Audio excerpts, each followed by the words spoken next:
संसद शीतकालीन सत्र का आज 8वां दिन। आज भी सदन में हंगामे के आसार। शीतकालीन सत्र के पहले सप्ताह में लोकसभा में 54 मिनट और राज्यसभा में 75 मिनट से भी कम कार्यवाही हुई।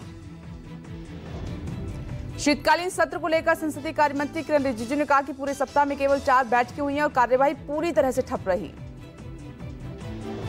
विपक्षी दलों ने अडानी मुद्दे, मणिपुर मुद्दे और उत्तर प्रदेश के संभल में हिंसा पर तत्काल चर्चा की मांग को सरकार द्वारा स्वीकार नहीं किए जाने के बाद जमकर किया था विरोध प्रदर्शन। अपनी मांगों को लेकर आज फिर से सड़कों पर उतरेंगे अन्नदाता। नोएडा से सटे सभी बॉर्डर पर बैरिकेडिंग। किसानों ने दी संसद घेराव की चेतावनी। प्रशासन ने लगाया धारा 166। दिल्ली एनसीआर में प्रदूषण को लेकर आज सुप्रीम कोर्ट में सुनवाई। कोर्ट तय करेगा ग्रेड 4 के तहत लगी पाबंदियों को जारी रखा जाए या उस पर कुछ छूट दी जाए। सुल्तानपुर सीट से सपा सांसद राम भुआल निषाद के निर्वाचन को चुनौती देने वाली याचिका पर आज सुप्रीम कोर्ट में सुनवाई। मेनका गांधी ने दाखिल किया याचिका। राम भुआल निषाद पर नामांकन के वक्त अपने खिलाफ दर्ज सभी 12 मुकदमों की जानकारी नहीं देने का आरोप। गुजरात के सोमनाथ मंदिर के आसपास अवैध निर्माण पर बुलडोजर एक्शन के मामले में आज सुप्रीम कोर्ट में होगी सुनवाई। पिछली सुनवाई में गुजरात सरकार को यथास्थिति बरकरार रखने का दिया था आदेश। मतदान केंद्रों पर वोटर्स की संख्या बढ़ाने को लेकर आज सुप्रीम कोर्ट में सुनवाई है। चुनाव आयोग के उस फैसले को चुनौती दी गई है जिसमें प्रत्येक मतदान केंद्र पर अधिकतम मतदाताओं की संख्या 1200 से बढ़ाकर 1500 कर दी गई थी। ज्ञानवापी परिसर स्थित वुजूखाने के सर्वे के मामले पर आज इलाहाबाद हाईकोर्ट में होगी सुनवाई। जिला अदालत वाराणसी के आदेश को हाईकोर्ट में दी गई है चुनौती। संभल हिंसा जांच के लिए पहुंची न्यायिक आयोग की टीम। हाईकोर्ट के रिटायर्ड जज की अध्यक्षता में 3 सदस्यीय टीम मौके पर पहुंची। हर एंगल से हो रही है जांच।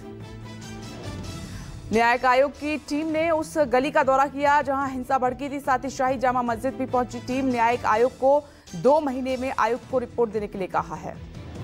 रोक के बावजूद संभल में कांग्रेस ने दौरे का ऐलान किया है। आज संभल जाएगा कांग्रेस का प्रतिनिधिमंडल। कांग्रेस के प्रतिनिधिमंडल का नेतृत्व उत्तर प्रदेश कांग्रेस अध्यक्ष अजय राय करेंगे। संभल में 10 दिसंबर तक किसी बाहरी की एंट्री नहीं है। प्रशासन ने संभल को संवेदनशील क्षेत्र घोषित कर दिया है। संभल में ना तो किसी बाहरी की एंट्री होगी और ना ही कोई सोशल एक्टिविस्ट दौरा कर सकेगा। संभल से सरकार द्वारा गठित की गई टीम पर शिवपाल यादव ने उठाया सवाल। हापुड़ पहुंचे शिवपाल यादव ने कहा कि सरकार की टीम पर हमको विश्वास नहीं है, सरकार तो बेईमान है। कांग्रेस नेता राशिद अल्वी भी आज दिल्ली से पहुंचेंगे संभल। उनके साथ लगभग 1 दर्जन कांग्रेस के अन्य नेता और अन्य लोग भी उनके साथ संभल जाएंगे। संभल प्रशासन ने किसी को वहां जाने की अनुमति नहीं दी है। दिल्ली चुनाव में कांग्रेस चुनाव अकेले लड़ेगी। विधानसभा चुनाव से पहले अरविंद केजरीवाल का बड़ा बयान, आप नहीं करेगी किसी से भी गठबंधन। केजरीवाल ने प्रेस कॉन्फ्रेंस करके विधायक नरेश बालियान की गिरफ्तारी पर सवाल खड़े किए। केजरीवाल ने कहा कि मेरे एक विधायक को गिरफ्तार कर लिया गया है जबकि विधायक भी गैंगस्टर से परेशान हैं। आरएसएस प्रमुख मोहन भागवत का बड़ा बयान, जनसंख्या में गिरावट समाज के लिए खतरा, कम से कम 2 से 3 बच्चे होने चाहिए। कांग्रेस और ओवैसी ने उठाए सवाल। दिल्ली में कांग्रेस का संविधान बचाओ रैली। रामलीला मैदान में ईवीएम हटाओ रैली में कांग्रेस अध्यक्ष खड़गे का संबोधन। दलित, ओबीसी और माइनॉरिटी और आदिवासी समाज की महारैली। वायनाड में कांग्रेस सांसद प्रियंका गांधी वाड्रा का किसानों को लेकर बयान। प्रियंका गांधी ने कहा कि किसानों के लिए हमें बहुत काम करने की आवश्यकता है।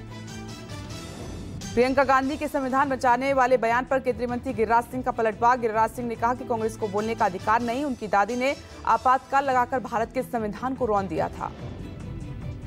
भारत की जीडीपी दर कम होने पर राहुल गांधी ने जताई चिंता। एक्स पर लिखा, भारत की जीडीपी ग्रोथ रेट 2 साल में सबसे नीचे 5.4% पर आ गई है। सतारा से लौटकर बोले एकनाथ शिंदे, महायुति में नहीं कोई मतभेद, मेरा रहेगा समर्थन, सीएम पर होगा फैसला। मोदी शाह लेंगे, बीजेपी की बैठक में हो जाएगा फैसला। महाराष्ट्र में मुख्यमंत्री पद को लेकर महायुति गठबंधन में सस्पेंस लगातार बरकरार है। सीएम के नाम पर सहमति बनाने की कोशिश है। सूत्रों के मुताबिक 3 दिसंबर को बीजेपी की महायुति के अन्य दलों के साथ हो सकती है बैठक। सूत्रों के मुताबिक महाराष्ट्र में 5 दिसंबर को शाम 5 बजे होगा सीएम का शपथ ग्रहण समारोह। पीएम मोदी शपथ ग्रहण समारोह में मौजूद रहेंगे। आजाद मैदान में होगी ओथ सेरेमनी। केशव प्रसाद मौर्य ने अखिलेश यादव पर तंज कसा है। कहा कि अखिलेश यादव और उनके समर्थक उपचुनाव में करारी हार के बाद पूरी तरह से निराश और बौखलाए हुए हैं। साइक्लोन फेंगल का दिखा रौद्र रूप। चक्रवाती तूफान फेंगल से चेन्नई में 3 लोगों की मौत। पुडुचेरी में सेना ने 100 लोगों का रेस्क्यू किया। चक्रवात फेंगल के कारण उत्तरी तमिलनाडु और पुडुचेरी में भारी बारिश जारी है। तमिलनाडु के चेंगलपट्टू में और महाबलीपुरम समंदर तट पर ऊंची लहरें देखी गई हैं। पुडुचेरी के कई हिस्सों में चक्रवात फेंगल के मद्देनजर भारी बारिश के कारण जलभराव हुआ है। बाढ़ के पानी में फंसे लोगों को निकालने के लिए बचाव दल ने नाव का सहारा लिया। कुड्डालोर में भारी बारिश, जलभराव वाले इलाके में फंसे लोगों को बचाने में एनडीआरएफ की टीमें जुटी हुई हैं। पुडुचेरी में बाढ़ राहत अभियान शुरू किया गया है। एनडीआरएफ के अलावा भारतीय सेना भी रेस्क्यू में जुटी है। वहीं जम्मू कश्मीर में भारी बर्फबारी, सोनमर्ग में सड़कों पर कई फीट तक जमा हुई बर्फ, रास्ता रुका, स्थानीय लोग परेशान। सीमा सड़क संगठन द्वारा जोजिला दर्रे पर बर्फ हटाने का काम जारी है। रास्ते से बर्फ काटी जा रही है ताकि सड़क सुचारू रूप से चलाई जा सके। पश्चिम बंगाल के सिलीगुड़ी के रंगापानी क्षेत्र में एक हाथी आवासीय क्षेत्र में घुसा। हाथी ने कृषि क्षेत्रों को नुकसान पहुंचाया। दिल्ली में प्रदूषण बेहद खराब स्तर पर अब भी लगातार बना हुआ है, पर आंकड़ों के मुताबिक इस बार पराली जलाने की घटनाएं कम हुई हैं। सैटेलाइट डेटा के मुताबिक पंजाब में पराली जलाने की घटनाओं में पिछले साल के मुकाबले 70% की कमी आई है, जबकि हरियाणा में 42% तक की कमी देखी गई। रविवार को भी एक्यूआई बहुत खराब श्रेणी में बना हुआ है। भीकाजी कामा प्लेस की बात करें तो आसपास के क्षेत्र में धुंध छाई हुई है। आनंद विहार में एक्यूआई 345 दर्ज किया गया है। केंद्रीय प्रदूषण नियंत्रण बोर्ड के मुताबिक प्रदूषण कम हुआ है, पर अब भी राहत नहीं। दिल्ली के यमुना नदी में जहरीला झाग अब भी तैरता हुआ दिखाई दे रहा है। जल प्रदूषण की वजह से लोगों की दिक्कतें बढ़ी हैं। तेलंगाना में पुलिस और नक्सलियों के बीच मुठभेड़ हुई। मुठभेड़ में 7 नक्सली मारे गए नक्सलियों के पास से भारी मात्रा में हथियार बरामद किए गए हैं। पुलिस और नक्सलियों के बीच तेलंगाना के जंगल में मुठभेड़ हुई है। फिर लगा महंगाई का झटका, फिर से बढ़ गए हैं गैस सिलेंडर के दाम। घरेलू एलपीजी सिलेंडर की कीमत में इस बार भी कोई इजाफा नहीं किया गया।